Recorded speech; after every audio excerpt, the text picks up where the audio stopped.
మండల్లో రాజీవ్ కాలనీ దగ్గర ఒక ఇన్సిడెంట్ జరిగింది. దాంట్లో గోపాల్ అనే వ్యక్తి కిట్టు ఇంకా ఒక కొడుకుతో ఇంతకుముందు పాత విషయాలు ఉన్నాయి. అంటే వాళ్ళ మధ్య కొన్ని ఇష్యూస్ ఉన్నాయి.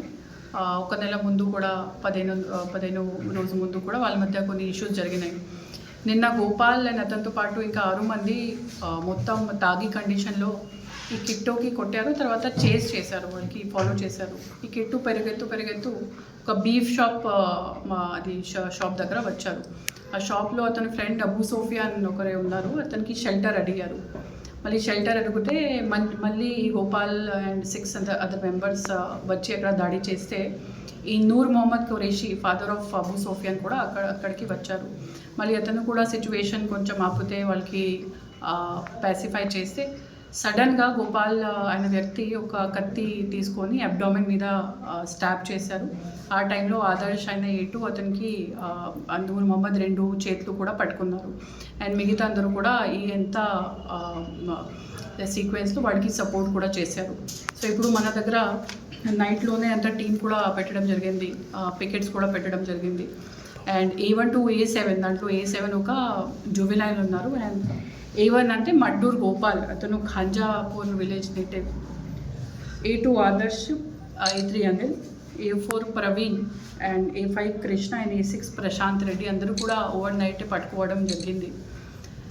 ఇప్పుడు ఆ ఫ్యూనరల్ కూడా కన్సర్న్ వ్యక్తిది నూర్ మొహమ్మద్ ఖురేషీది కూడా పీస్ఫుల్లీ కంప్లీట్ చేయడం జరిగింది. ఎంత సీక్వెన్స్లో మొత్తం కమ్యూనిటీ చాలా సపోర్ట్ చేశారు, మనకి చాలా కోఆపరేట్ చేశారు. వాళ్ళకి చాలా ధన్యవాదాలు చెప్తున్నాను. మీడియా మిత్రులకు కూడా కరెక్ట్ ఇన్ఫర్మేషన్ బయట చెప్పేదానికి ధన్యవాదాలు చెప్తాను. ఈ మొత్తం గొడవ వాళ్ళు గోపాల్ అండ్ కిట్టు మధ్య ఉంది, కానీ ఈ మొత్తం ఇన్సిడెంట్లో నూర్ మొహమ్మద్ ఖురేషీకి చాలా సీరియస్ ఇంజురీ అయ్యి ఉస్మానియా హాస్పిటల్ తీసుకుపోతే దారిలో చనిపోయారు. సో అట్లానే సంఘటనలకు సంబంధించి ఇప్పుడు కమ్యూనిటీ వాళ్ళతో కూడా ఇంటరాక్షన్ చేయడం జరిగింది. అక్కడ రాజీవ్ కాలనీలో కానీ ఇంద్రమ్మ కాలనీ కానీ ఏమేమి ఇష్యూస్ ఉన్నాయో ఐడెంటిఫై కూడా చేయడం జరిగింది. ఇవి వచ్చి కొన్ని రోజులు క్రైమ్ కంట్రోల్ మీద, ఇంకా వాళ్ళు డ్రగ్స్ గురించి కూడా కంప్లైంట్స్ మనకి ఇస్తారు. వాళ్ళ మీద కూడా స్ట్రిక్ట్ యాక్షన్ తీసుకుంటాము.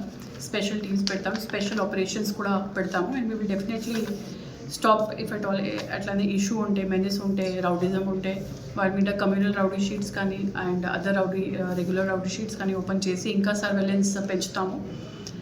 వన్స్ అగైన్ ఇది చాలా సీరియస్ మ్యాటర్. అట్లనే ఇష్యూస్ జరగకుండా ఈ అందరికీ కూడా స్ట్రిక్ట్ పనిష్మెంట్ రావాలి అంటే సరిగా ఇన్వెస్టిగేషన్ కూడా చేస్తాము. రిమాండ్ చేసి we will ensure that they remain in jail, we don't come out of jail. And ఎంత మొత్తం కమ్యూనిటీకు కానీ ప్రెస్ వాళ్ళకు కానీ ఈ సరిగా ఇన్ఫర్మేషన్ అందరికీ చెప్పడానికి ధన్యవాదాలు అండ్ కోఆపరేషన్కి ధన్యవాదాలు. మేడం, ఇప్పుడు గోపాల్కి కిట్టుకి ఇంత చంపుకునేంత గొడవ లేదు మేడం వాళ్ళకి? ఇప్పటివరకు ఇన్ఫర్మేషన్ ఏంటి అంటే ఒక అమ్మాయికి సంబంధించి వాళ్ళ ఇద్దరి మధ్య గొడవ ఉంది. ఇప్పుడు వెరిఫై చేస్తున్నాను, ఫర్దర్ ఇన్వెస్టిగేషన్ చేస్తున్నాను. ఇప్పుడు నిందితులు అదుపులో తీసుకున్నారు? నిందితులు ఈ రోజునే వాళ్ళందరికీ రిమాండ్ చేస్తాం. చంపేంత వరకు ఎందుకు కక్షలు ఉన్నాయి మేడం? ఏమున్నాయి లేదా చెప్పేసి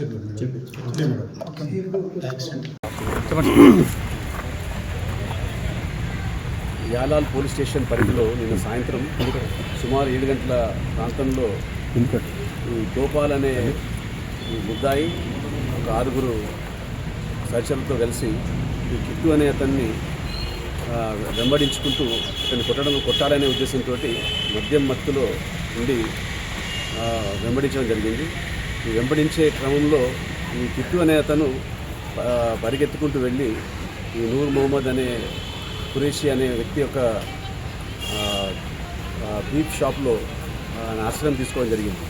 అది గమనించి వీళ్ళంతా వెళ్ళి అతని మీద దాడి చేస్తున్నప్పుడు ఈ నూర్ మొహమ్మద్ తర్వాత అతని తండ్రి వాళ్ళిద్దరూ ఇతన్ని కాపాడే ప్రయత్నం చేశారు. ఆ తాగిన మైకంలో వీళ్ళు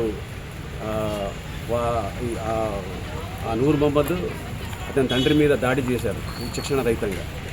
ఆ దాడిలో తండ్రికి తీవ్రమైన గాయాలయ్యి అతను హాస్పిటల్కి తీసుకెళ్లే క్రమంలోనే ప్రాణాలు వదిలేయడం జరిగింది. ఈ నూర్ మొహమ్మద్కి బలమైన గాయం మన ఛాతీ ప్రాంతంలో జరిగింది. అతనికి వైద్యం లోకల్ హాస్పిటల్ ఇచ్చారు. ఇప్పుడు అతను సేఫ్ ఉన్నాడు. సో ఈ కేసులో అందరు ముద్దాయిల్ని కూడా రాత్రి అరెస్ట్ చేయడం జరిగింది.